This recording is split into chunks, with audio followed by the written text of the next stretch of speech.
Hello everyone and welcome to my channel. So today I will do unboxing of this new electric bicycle ENGWE M20 2.0. So I'll do an unboxing, assemble to show you all these details how to assemble the bike. And if you like this video, don't forget to hit like, subscribe. So let's open up and see how the bicycle actually packed and how easy to assemble this bike.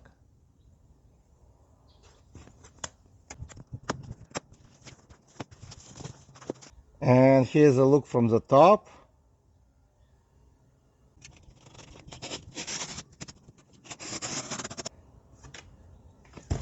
And here's a look from the side.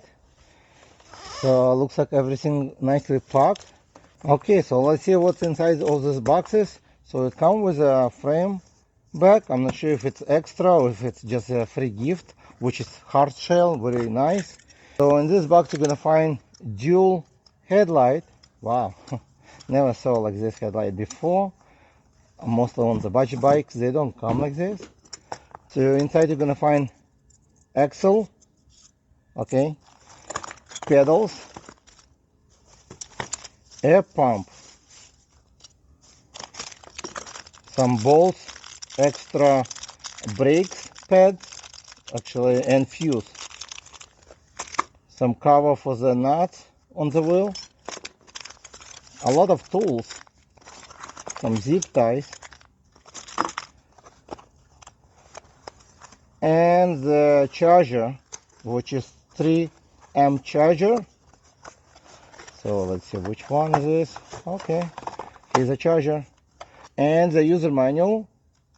So I recommend to read it before you start to assemble. My first step will be to removing these 4 bolts from this bracket in order to attach the handlebar. So I'll start with handlebar first. So once you remove this bracket and 4 bolts, you will get this handlebar up like this. So the gear shifter will be on your right hand side, and reattach it with the same bracket and bolts you just removed. First I will do with the hands, and then I'll use the Allen key to tighten them up. So the next step I'm gonna do attaching the wheel. So before you're attaching the wheel, you would need to have 2 wrench tools, 50 millimeters. You get the axle from the box.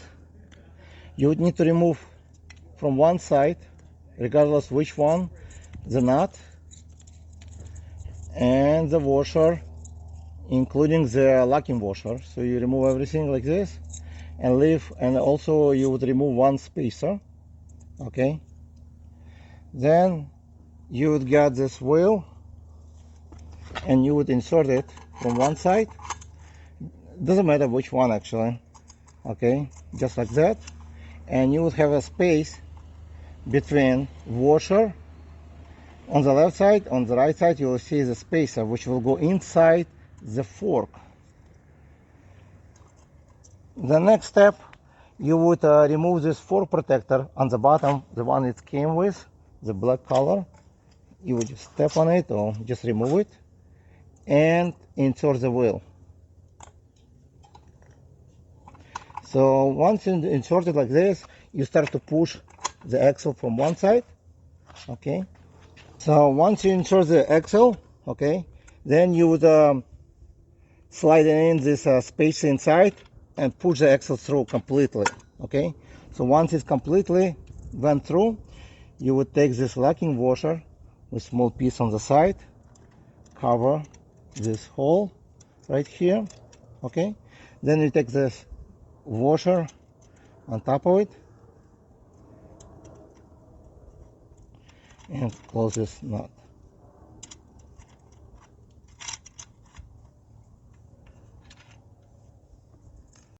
And I want to show you from another side. Going to be exactly the same as both of the sides supposed to be. So I just want to show you again close up. So this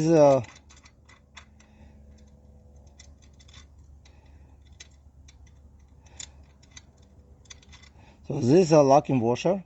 As you can see, this piece have to go inside this hole right here. Okay, it's just protection. Then you put washer right here and the nut on top of it. and it's supposed to be exactly the same on both of the sides.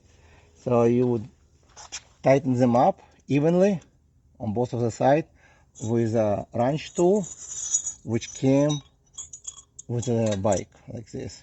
It should be 15 millimeters.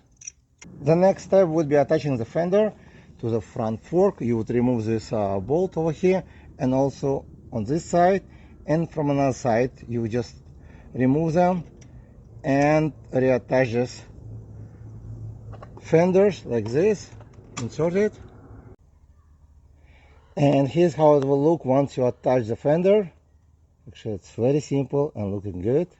So the next step gonna be attaching the dual headlight right over here. So before you attach them, you would need to remove the screw or bolts, okay, from both sides, and one over here. So we need to have screwdriver and 10 millimeters wrench tool. So now it's time to attach the headlight. So headlight will have some holes over here, okay, from both sides. So you'll go look down, then you just push from both sides like this, insert it, basically hang on it, and you would reattach with the bracket. It will go to the first pocket, okay. Then you take this screw, the one you removed, attach it on one side, and you would secure with a nut from another side. And you do the same thing from both sides. And then you would have to retouch the light from the bottom one and the top. Over here is a plug-in, there's two actually. So you just insert it, and that's it. The headlight already installed. You can adjust them different position if you like to. You can lift it up if you want to, or down. So once you align the way you want to, tighten up these bolts from both sides. The next, attaching the pedals, it will be a letter R or L, depending on the side you're gonna attach first. Then you're gonna locate the pedals. On the side of the pedals, you'll find letter R or L. So right going to the right, left to the left, and just attach it. And I will use a wrench tool, and then tighten up. And you do exactly the same thing on another side. And the bike is basically assembled, but before you start to ride, make sure you pump the air, accurate air pressure. Then make sure you tighten all the bolts and nuts. I usually use this torque wrench tool, which I will post link in description, to check all these nuts and bolts to make sure all the appropriately tighten, because if you over tighten, they can break while you're riding, or if you under tighten, they can just loosen up and you can fall as well. So make sure you tighten very well, or the next step, take it to the shop and adjust it, everything. And the brakes sometimes need adjustment, derailleur might be need adjustment, which you can check in YouTube and see how it's done. But everything else, it's basically already attached and almost ready to ride. Before you start to ride, make sure you charge the battery until the green light on charging block is green, because if you undercharge it first time, you might damage the battery. So I recommend to charge it at least 5 times before the battery will be ready for longer term use. Otherwise, every time you ride it, charge it until the green light on the charging block. So every time for the first 5 times you do that, and never leave the battery empty in storage or anywhere. Its battery have to be fully charged up to 100%. Some people hold it up to 80%, but again, never leave it completely empty for long period of time. That will damage your battery. So the next video will be riding experience and all the spec on the bike. So please check link in description. Thank you guys for watching, and I'll see you in the next video. Bye.